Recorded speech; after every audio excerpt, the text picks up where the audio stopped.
Welcome to the deep dive. Today we're diving into a really fascinating, almost kind of chilling idea from criminology. Most theories about crime, they look inwards at the person, what they think, their background, their friends. But the sources we're looking at today present a theory that totally flips that on its head. We're going to unpack labeling theory. It basically argues that it's how we respond to someone who offends, Hmm. how we classify them, the labels we stick on them, that can actually shape what they do next. Yeah, and what's so interesting, I think, is how it challenges our basic assumptions. It suggests the very act of calling someone, formally a criminal might actually, well, it might contribute to more crime down the line. So our mission today is really to explore how powerful these labels can be, how they influence identity, behavior, the whole picture. Okay, so let's really dig into this. Frank Tannenbaum, writing way back in 1938, he was a key figure early on. He started with ideas from social learning, but added this, crucial twist. Being publicly labeled as a criminal could actually spark more antisocial behavior. Just think about someone, let's call him Joe. He gets arrested. Suddenly, there's this public label, criminal. Right. And his whole world changes, right? His identity, relationships, employers might turn him down, friends might pull back, maybe even his family looks at him differently. Precisely. And that kind of isolation, that discrimination, Mm-hmm. it can lead Joe to actually start accepting that criminal identity himself. And once that happens, well, he might start behaving in ways that unfortunately fit the label he's been given. It really makes you ask, doesn't it? If our reactions, society's reactions, can inadvertently create the very thing we're trying to prevent, what does that mean? What are the implications? Right. It's a big question. At its core, labeling theory makes this really surprising claim. Classifying and stigmatizing people as criminals doesn't just fail to deter them, it actually increases the chance they'll commit more crime. It's counterintuitive.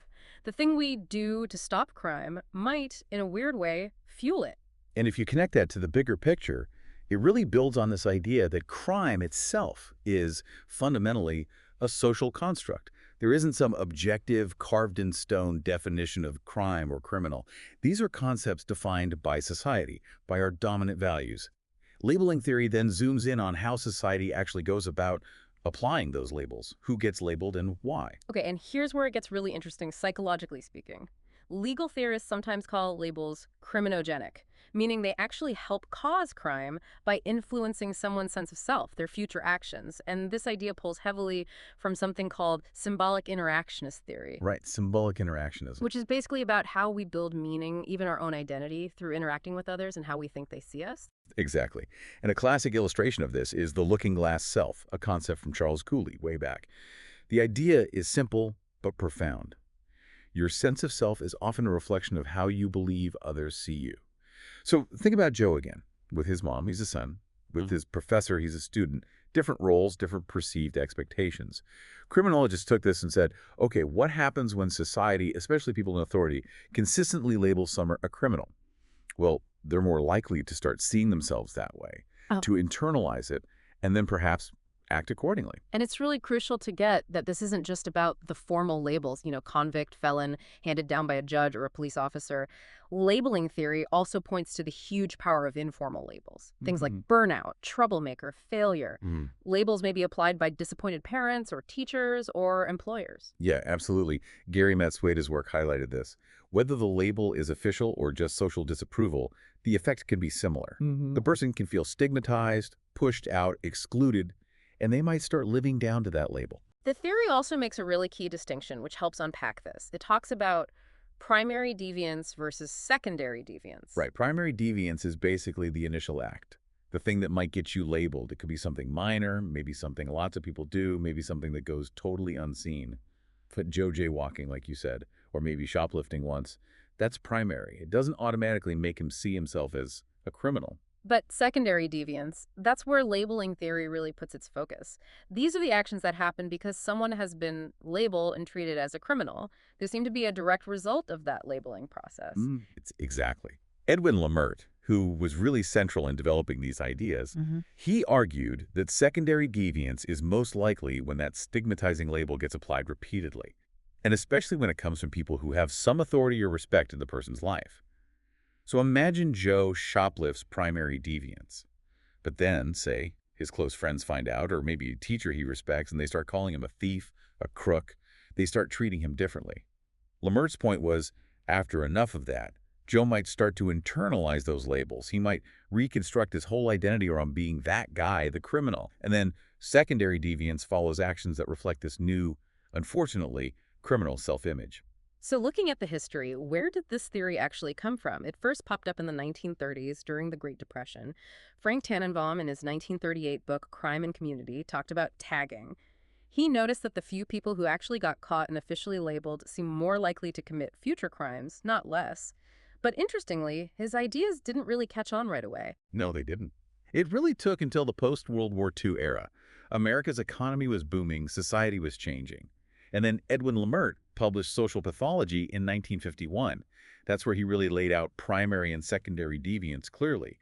And that's when labeling theory started to gain some real traction in criminology. It found its moment. Yeah, and then by the 1960s, you had this growing middle class. People were getting worried about crime rates going up, and labeling theory really resonated. It was picked up by social movements pushing for things like decriminalization for certain acts, maybe drug use or sex work. They argued for responding differently, using things like diversion programs, specialty courts, finding alternatives to just slapping on a label and locking someone up. Exactly. Things like mental health courts, trying to divert people into treatment instead of prison.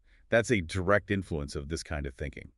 But, like a lot of theories, its time in the spotlight didn't last forever, did it? No, it faced challenges. One big issue was empirical evidence.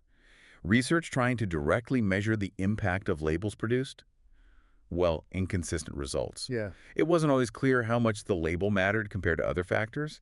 So it didn't stay the dominant go-to explanation for crime. Okay, so even with those questions, you can't just dismiss it, right? Because it does offer some really strong points. For one thing, it helps explain something that's always puzzled criminologists. Why do some people keep offending, even after being caught and punished? Classical theory suggests punishment should deter people. But we see folks with long rap sheets who keep getting into trouble. Labeling theory gives us a potential answer. Maybe treating someone like a criminal actually makes them more likely to act like one. It's that paradoxical effect. Absolutely. And it really highlights how important social context is. Other people's reactions, the way institutions treat you, it all shapes behavior. It pushes back against viewing the criminal as just this isolated, rational individual making cold calculations. It says society plays a role. But, okay, let's talk flaws. Like any big social theory, it's got some criticisms. One is that maybe it puts too much emphasis on the environment, on the label, and not enough on the individual's own choices, their own agency. Does it sound a bit too deterministic, like Joe has no control once the label is applied? That's definitely a fair critique, especially of the earlier, simpler versions of the theory. It raises that key question. Do people just passively accept labels? The reality is much more complex, isn't it? People negotiate labels, they resist them, they reinterpret them, they have agency. And that also helps explain why, two people might get the same label, but one spirals into secondary deviance and the other doesn't. The original theory didn't fully capture that variation. Yeah, that makes sense. And maybe the biggest criticism, the one that's hardest to get around, is that labeling theory doesn't really explain the first act, the primary deviance. It's all about the consequences of the label, but not why someone broke the rule in the first place. Right. It starts after the initial act occurs. Empirically, as we mentioned, the support has been mixed. A likely reason is that the whole labeling process is just messy. It's not straightforward. Think about Joe again. He might get called a criminal by a rival gang member, but maybe a supportive friend calls him a victim of the system, and a sociologist sees him as an interesting case study. He's going to react differently to each of those labels. Accept, reject, ignore, defy. It's complicated. Okay, so despite all those debates and complexities, it's clear this theory has had a lasting impact, especially on policy. It hasn't just stayed in academic journals. Its core critique that formal justice interventions can stigmatize and actually reinforce criminal identities that really hit home. It absolutely did. Yeah. And it led directly to advocating for non-interventionist approaches, especially with young people. Edwin Scher, for example, argued strongly for keeping kids out of the formal system as much as possible, precisely to avoid the damage of those early labels. Radical non-intervention, he called it. And you see that logic directly in diversion programs today, particularly in juvenile justice. The whole idea is to steer young people away from courts, away from getting that official delinquent or criminal tag. Instead, focus on counseling, community service, education, alternatives that don't brand them for life. And another huge development influenced by this thinking was John Braithwaite's concept of reintegrative shaming, which sounds a bit odd at first, maybe, But the key is the reintegrative part. He Hmm. made this crucial distinction. There's stigmatizing shame, which basically says, you're bad, get out. It excludes the person. But then there's reintegrative shame, which says what you did was wrong, but we still value you as a person and we want you back in the community.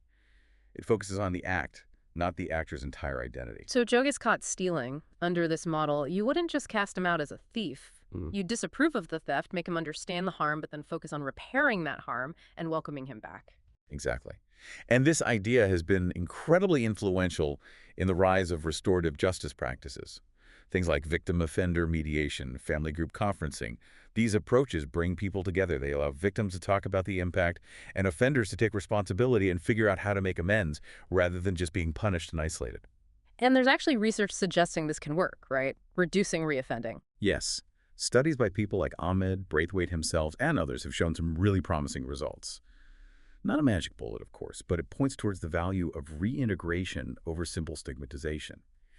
And you can even see echoes of this in work on desistance from crime, like Shad Maruna's research on redemption scripts. How people who've offended manage to turn their lives around often involves creating a new story about themselves, a new identity that isn't defined by their past mistakes. So modern prison reentry programs often try to help with this, replacing labels like ex-con with more constructive ones, person in recovery, returning citizen, community member, and backing that up with real support like job training and counseling. It's about changing the narrative. So, wrapping this up, what's the big takeaway from our deep dive into labeling theory?